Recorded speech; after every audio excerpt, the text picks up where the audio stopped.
Hello, everyone. Welcome back to episode 9 of The Table. If you missed our previous episode with Chase Erickson, go ahead and take a look in the comment section, the description, and we'll have that for you. But today we have someone else new, and who is that? Who are you? This is Hannah Alva, and she has come with a very pressing question that I think is probably, if there's any question that every person who is making decisions has ever asked. I think this is it. Yeah. So this should have like a wide application in terms of the people that are listening. I think. Okay. Well, now you got me excited. What is the question? Yeah. So I think my question would just be, how can I be intentional about what God's calling me into next? So I can see how that's just applicable to everyone, because there's always something next, right? Yeah. And so in my season of just transition, where I've done this, I've transitioned multiple times, but every time I'm just like, how can I be more intentional about this? Okay. Yeah. So kind of like leaning into, kind of almost sounds like you're asking the question of, when I know that this thing is done that I'm doing, how do I determine what to do next? And how do I become ready for that and kind of prepare myself to, you might, like, for example, in seasons of like college or ministry or a job or a relationship, how do I sense what God's telling me to do ahead of time and start kind of moving towards that direction? Is that? Yeah, okay, 100% cool. actually. So seeking the will of God, knowing the will of God. Well, you come in the right place. We know everything about the will of God. Yeah. So go ahead, tell him. No. Okay. So is there anything? What did something in particular prompt that question for you? Yeah, so I'm doing an internship right now, and it's through the end of the summer. This is my first ministry job that is more than just volunteering and just doing ministry out of my personal life. And this past January actually was when I felt the Lord calling me into a vocation of ministry, and so I'm realizing that I have to do more than just come with open hands, right, but also be intentional about what are my next steps. How do I approach this as a vocation? And so that's where I get pretty lost. Because that was a bit of a sea change for you, right? You had been moving in a very particular direction, and looking at grad school and a PhD and so this was kind of a for you. Maybe why don't we start there? What was it that? How did God get your attention to consider a change in direction? Yeah. Can you identify that? Yeah. So, and this might go a little too far back, but I moved up here to Orange County from San Diego, started going to school, and then basically isolated myself from any church community, moved in my sophomore year with a bunch of Catholic women, but who were on fire for Christ. And so I sat there and said, I don't even have a church, and these women are just living their lives out for Christ. I want that. And being brought up in a Catholic environment, I knew that wasn't what I needed. So I had to be proactive about finding a church, a home of community for me to grow in that way. And I found the church that I'm at now, and then stuck with it. And then went on a conference with them. And at this conference with my Catholic roommates and the club that they're associated with. And I got to this conference in Indianapolis. There were 17,000 college students who, over the weekend of New Year's Eve, were not out partying, but were out worshiping God and trying to soak in as much information about how they can actively worship and serve God.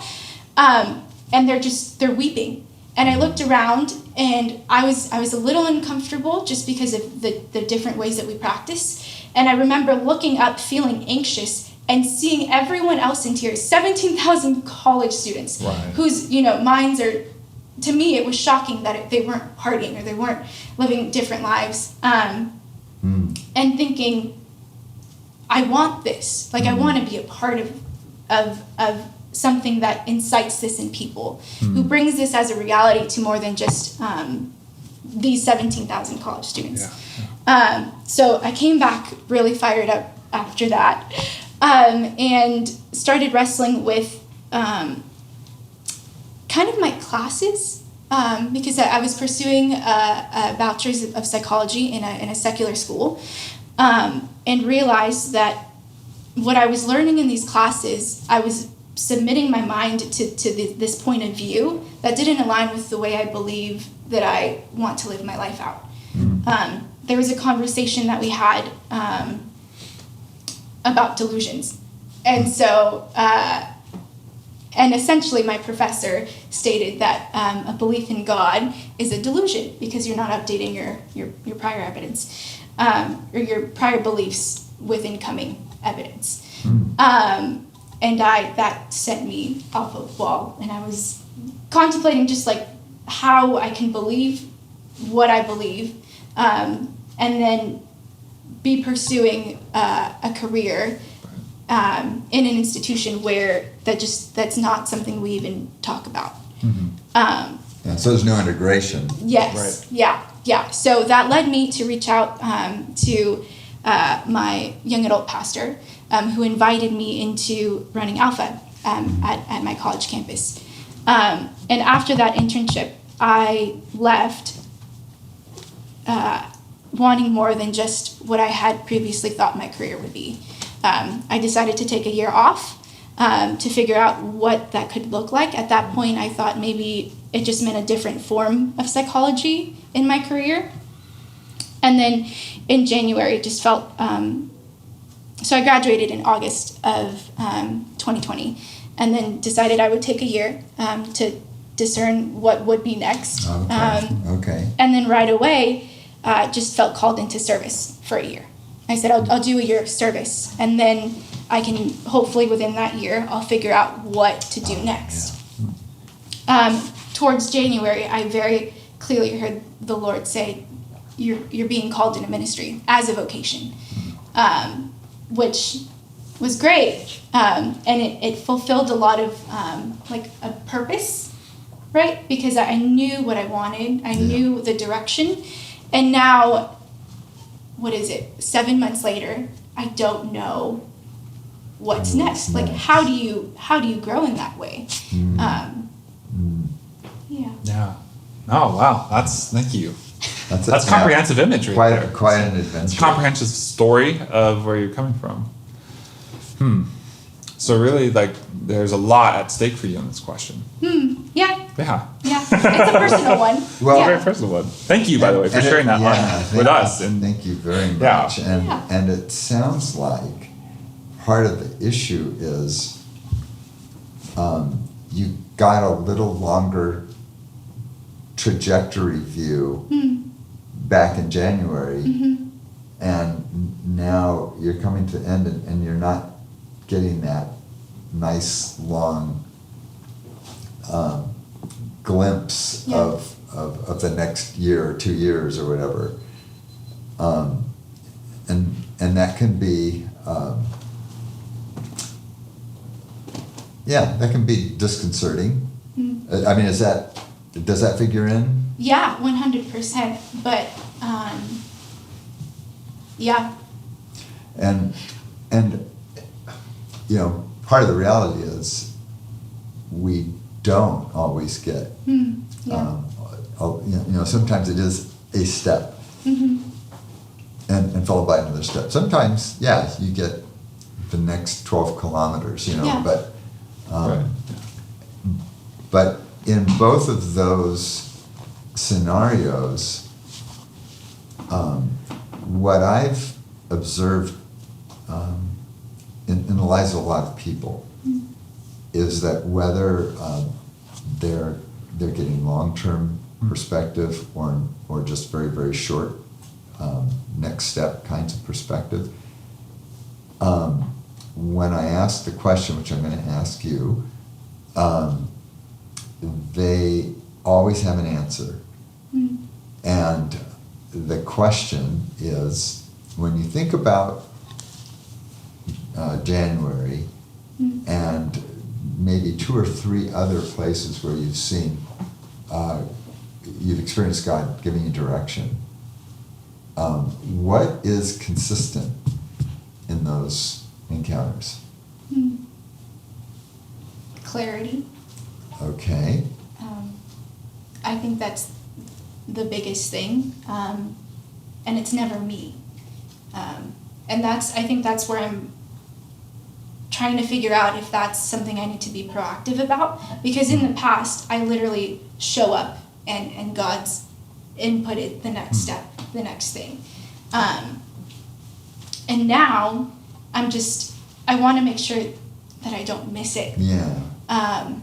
Especially because I'm in an environment where, a side of this is professional development. Sure. And to do that, I feel like you have to put in some of the work. Well, I'm just going to insert a little assurance here for you, but also for anyone else that listens to this. You won't miss it. Yeah. And the reason I say that is I think there is a pervasive image of God as the shell game shark, and it's kind of like, oh, you need to make a decision. Well, your decision is under one of these shells. Yeah. Go ahead and pick. You pick the wrong one, I get to destroy you, right? Oh my goodness. And that's just not Right. God. Yeah. Nobody wants you to know the will of God more than God does. Yeah. And so with that in mind, you may have to, you may wait, you may not get it till like 11:59 when, it's on occasion, but it will be there and you won't miss it. That's just a reassurance. True. Yeah. I mean, it doesn't answer your question, but. Well, no, we're invited by Jesus personally, each one of us. This is a crazy invitation he creates for each person. He says, here's what I want you to do. Stop thinking about tomorrow. It's like, today, it's got a lot of stuff going on. He's like, but I will tell you what to focus on. Seek first God's kingdom and his righteousness. And the trap is that we might think that's a little oversimplistic. But the real trap is actually thinking that that we can make it more simple on our own without trying to put all the pieces together and kind of like God's like leaving you clues in an escape room, Yeah. But in reality, you're right that there's a part we play. Like in Ephesians 5, it says, try to discern what the Lord's will is. So there's a process to that for sure. But I think the process Jesus has laid out is, so right now, today, are you seeking God where you're already at and asking just for today, what do you want me to do? Well, what do you want me to do? And I'd add to that James, Jesus' brother, seems to kind of think that there are forms of planning that are actually not in line with God's will. It's actually our planning a lot of the times that isn't in line with God's will. It's like, oh, well, don't say James chapter 4 or 5 that we'll go to such and such a place, make such and such amount of money. He says, you don't know what you're going to do. You're a piece of dust. You're a little vapor cloud. You don't know what your life is. And he kind of cautions us away from this planning, which is a big part. Let's just be honest. That's a huge part of our culture. Well, it's planning without taking God into right. Yeah. He says it's not against planning. Yeah. No. It's this kind of plan that says, I know what I'm going to do, and I'm gonna go here. I'm gonna go there. There's a caution away from that. There's not a caution away from wisdom plans. That's a huge part. But it does also say this: there are many plans in a man's heart, but the Lord's will, that's the thing that's going to stand. So I think Alan's totally right. There's a trepidatiousness about this that you don't have to feel anymore because you're already looking for God's will. Yeah, I just wanted to remove that anxiety. Totally. I mean, the challenge is still going to be a challenge. Yeah. But you don't have to have the fear part because that's just go miss the train or something. It ain't going to happen. But to go back to my other question about how has God talked to you in the past, because God wants you to know God's will, the probability is that the way that God has led you in the past is the way God's going to lead you in the future. You can look at that as, I call it God's love language for you, you know, and God, you know, in conversations with, I mean, I've asked this of hundreds of people who've been in your position, and nobody has been unable to answer, and it's always different, you know, and so, I mean, if you think about, if you know, you again go to the Old Testament and you think about this, there's this place called Beersheba that's kind of on the frontier of Israel and the Sinai, and Beersheba is the place where Hagar met God. It's the place where Abraham met God. It's a place where Jacob met God. And when Elijah the prophet is told by Queen Jezebel that she's going to kill him, he runs to the desert. Where does he run? Beersheba. And God meets him there. And through an angel. And I think that the instructive for us in Elijah's example is when he wanted to know God's will, he went to the place where God had shown up, right?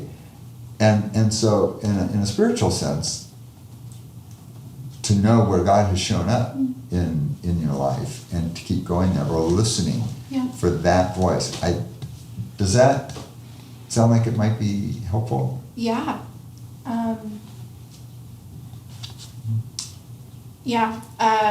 I think it's Psalm 51 that's just like ringing in my head. A contrite heart, oh God, you will not despise. And that's just where, when you talk about where I've heard the clarity and where I've found him most often guiding me is actually in that place of like contrite, just humility and desperation, which doesn't sound appealing to go into. Yeah, because that's what you described in the retreat you went to in Indiana, right? Yeah, that's exactly what you described. Yeah, and because you're in ministry, Hannah, like I think there's a contextual edge to this particular conversation in that I find, I don't know about you, but God, when he equips people with certain giftings, tends to deploy them in places where they can use those giftings. So if someone is given the gift of shepherding, opportunities seem to come where that needs to be discerned. But I wouldn't take a person who, like, if I was sitting with someone like, I have an opportunity to pastor this church or to be an evangelist, but I'm not an evangelist, but I'm a pastor. What do you think? You know, like, oh, well, I think that's a simple one, man. You know, what does Paul say in Romans 12? Well, if you have this gift, use it. If you have mercy, be merciful. If you have giving, give. It doesn't say where necessarily, just do it. Do your gift. Do the gift. So my question to you, because you're in ministry, and I think this goes for all Christians, because all of us are in ministry. We're not asking about a specific kind, but how has God gifted you? Where has he gifted you with the gifts of the Holy Spirit?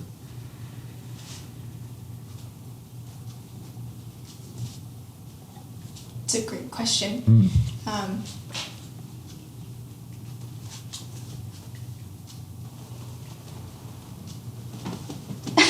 Yeah.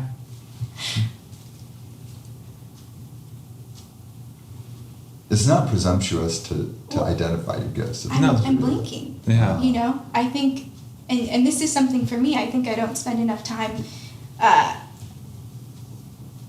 facing what God's put in me. Is that weird? Well, I can name one from okay. my experience working with you, and service is definitely a gift that you possess. You're amazing. Yeah, definitely. You know the gift I've already said. I think you're a total pastor. I think you're a shepherd, and that's just very clear from the way I've interacted with you and other people have. And so, you know, you look for opportunity. You already naturally do this. Like you already look for opportunities to insert yourself, to do good in those giftings. I have an idea, because we won't, this probably isn't the time for us to tell you all the wonderful things about you, but we have a tool in which that you can use, you give to other people, and they, you know, filling out this assessment of you, they will tell you what they have seen, and it's really powerful. I can send it to you by email. I think we could put that in the description for the video for people who are watching and thinking along the same lines Hannah is. I guess they could write to the information email. I connect at northcountyproject.org. We will, if you message us, we'll give you this tool that Alan got from a professor in Fuller, which has been really awesome. I've used this tool as well to help kind of just asking you questions about yourself, and that's not just you, which is the good part. It's other people. Having other people, and it was when I did it, it just blew me away because there were things that everybody saw in me that I did not see in myself. So it was there, but it's that whole thing of you don't want to ruin it. Yeah. So I can give that to you. Totally. But I think that's helpful. Knowing how God has talked to you in the past and being patient to wait for that, or going to seek it like Elijah did, that just kind of takes the angst out of it. Because you're doing what you need to do, and if you're not hearing, keep doing what you're doing. Don't feel like you have to make any radical changes until you have a radical indicator. Totally. Yeah. What also comes to mind too is the thing you told me when you asked me to be a missionary with you. You said, Nick, I have a group of people that intercede for me, and I ask them hard questions, like even kind of like the ones like, what do we do next? And I have them pray over it together, and they don't know who each other are, but they all tell me what they heard from God. And I think that that's a really biblical model of discerning that we kind of overlook in terms of this. Like, look at 1 Corinthians 14. Look at the way what was it in Acts 12 where Paul and Barnabas were there ministering before the Lord with a couple of other people. God made it clear right there as they were ministering with each other. The Holy Spirit said, "Set apart for me Barnabas and Paul for the work that I have for them." So it was when they were in community and participating in that they could experience God's wisdom for them. So I think there's a really practical part to asking people to pray with you and say, hey, did the Lord reveal anything to you as you prayed for me? Or were there anything particularly? And I know I've been guided that way for sure. But I know that Alan, you mentioned that to me, it kind of came to my mind. And it's really helpful to have those other voices that are hearing the same thing. So especially when they all hear the same thing and they're not talking to each other and they're like, what's going on? For sure. Does that help? I think that's so practical. Yeah. I think to walk away with naming those things of like being aware of your gifts, and then also asking people to pour into you in that way, like that is, and then being patient and being aware of your relationship with the Lord. So those are very tangible. Yeah. I'm happy to hear that. Sometimes it could feel a little Some unfair. people walk away feeling really depressed. Like, oh man, I have to go on a mountaintop where people die. I don't know about that. Well, I think I wonder if there are people that are listening that are maybe in a season like that. How does this apply to you? Like in terms of thinking about where God maybe has you in a particular season of life. Do you have people around you that are speaking into you that can maybe name those things you can't see? Do you have people that are praying for you about decisions coming ahead that you're not super sure about? And is there a place like Alan was talking about where you've consistently met with God and experienced God's clarity for you? I think those are great things. Yeah, those are practical things to think about. We'd love to hear some of your experiences as well. If you have something you want to drop us, that would just be encouraging, even for Hannah, for us, as we're thinking about our own lives. We'd encourage you to leave it in the comment section on our YouTube video, but feel free to always, message us at connect@northcountyproject.org. We'd love to give you that tool that Alan was referencing. And that's not the only thing you can send there. It's free. And it's free. Yeah, no one's going to charge you or anything like that. The other thing we'd love for you to do is to send us your own personal questions like the one Hannah has. Hannah had a great question that applies to everybody. And a lot of times, like my mom said, who's a teacher, everybody has the same question and no one raises their hand. If you email us your question, we would love to have you on the show to kind of tease that apart with you and think about it with you. And we know for sure the outcome will be edification, people just being built up through that. So feel free to send your questions, and we will see you on our next episode. Yes. Until then. The Big Ten. The Big Ten. Yeah. Double Bye. digits, yeah, it's big. All right, well, bye. Thank you very much.